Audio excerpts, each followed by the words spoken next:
এক লোক হসপিটালের বিছানায় শুয়ে তার জীবনের শেষ প্রহর গুনছে। এদিকে তার পরিবারের লোকজন আর হসপিটালের একজন নার্স তার বিছানার পাশে দাঁড়িয়ে আছে।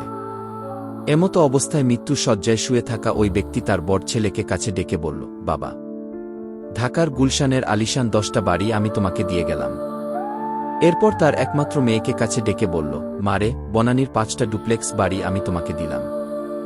এরপর ছোট ছেলেকে বলল, বাবা, তুমি সবার চাইতে ছোট, আর সবার চাইতে আমি তোমাকে বেশি ভালোবাসি, এজন্য বসুন্ধরা সিটি কমপ্লেক্সের ওই 5টা দোকান আমি তোমার নামে করে দিলাম।